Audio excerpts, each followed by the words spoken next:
Hello guys, welcome back to my YouTube channel Angel gold Gayatri. Sorry guys, కొంచెం late అయింది video. కొంచెం కాదు, ఎక్కువే లేట్ అయింది. దీనికి ముందర వీడియో చూడకుండా ఉంటే వెంటనే వెళ్ళి దీనికి ముందర వీడియో చూసేయండి. దానికి కంటిన్యూ వీడియో ఇదనమాట. దీనికి ముందర వీడియోలో కుక్కి సుబ్రహ్మణ్యం స్వామి గుడికి వెళ్ళాము కదా, అక్కడి నుంచి నైట్ బయలుదేరి వచ్చేసామన్నమాట. వచ్చేసాము గోకర్ణకైతే వచ్చేసాము. ఇది అక్కడే రూమ్ తీసుకొని నైట్ స్టే చేసి మార్నింగ్ అయితే గోకర్ణ బీచ్కి వెళ్ళాము. యాక్చువల్గా సన్ రైజ్కి వెళ్దాం అనుకున్నాం. సన్ రైజ్కి మొత్తం చెట్లు ఉన్నాయి. సన్సెట్ అయితే ఈ బీచ్ సూపర్ ఉంటుంది.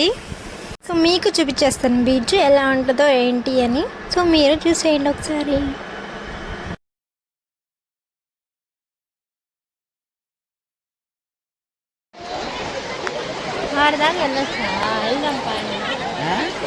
చలి ఉడుతుంది, ఎండలో వచ్చింది. దిగినాక చూడ మాలు బాగుంటుంది.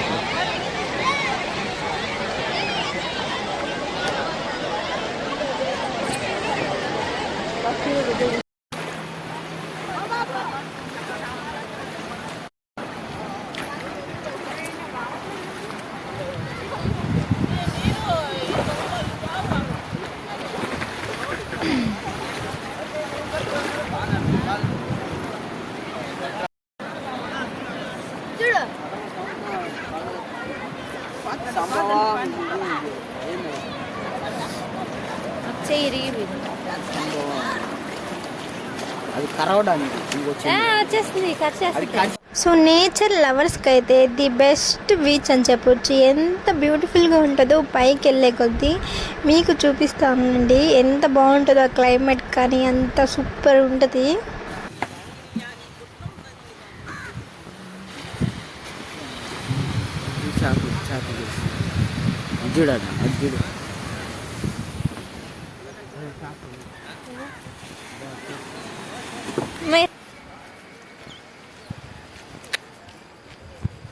బలంది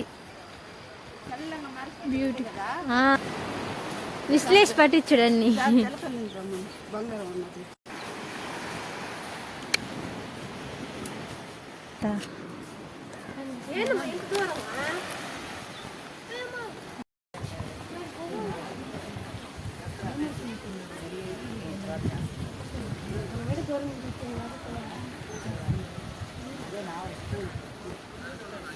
సూపర్గా ఉంది, సూపర్గా బ్యూటిఫుల్.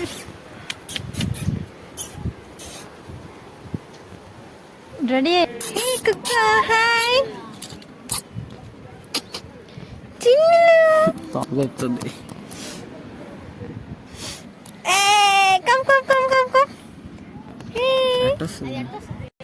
ఇక్కడ రాముల వారు తెలియదు, గుర్తులేదు.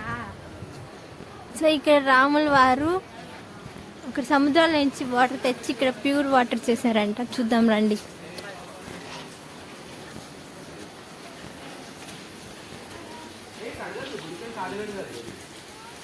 ఇదేరా తాగొచ్చు, మంచి వాటర్ తాగుతారు. అయ్యే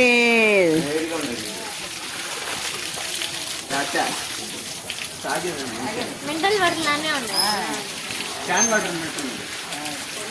సో అక్కడ రాముల వారు సముద్రం నుంచి తెచ్చి ప్యూర్ వాటర్ చేశారంట. సో అక్కడ చూడడానికి వెళ్ళాము. ఇది రాముల వారి టెంపుల్. సో రూమ్కి వెళ్ళి ఫ్రెష్ అయిపోయి అయితే మెయిన్ టెంపుల్కి వచ్చేసాము. ఇదే అనమాట టెంపుల్, గోకర్ణలో ఉన్న ఆత్మలింగం టెంపుల్ అనమాట. సో దర్శనం అయితే చాలా బాగా జరిగింది. సో ఆత్మలింగం స్టోరీ నేనైతే నెక్స్ట్ వీడియోలో చెప్తాను. సో అక్కడ కల్చర్ చాలా బాగుంటుంది. అబ్బాయిలు ఎవరు షర్ట్లు వేసుకోకూడదు, పంచలు వేసుకొని వెళ్ళాలి, అక్కడ ఆచారం అంట అది. ఆత్మలింగం స్టోరీ నేను నెక్స్ట్ వీడియోలో చెప్తాను. దీని తర్వాత ఎక్కడికి వెళ్తున్నాం ఏంటి అంతా నెక్స్ట్ వీడియోలో చెప్తాను. అప్పటి వరకు కీప్ వాచింగ్ గైస్.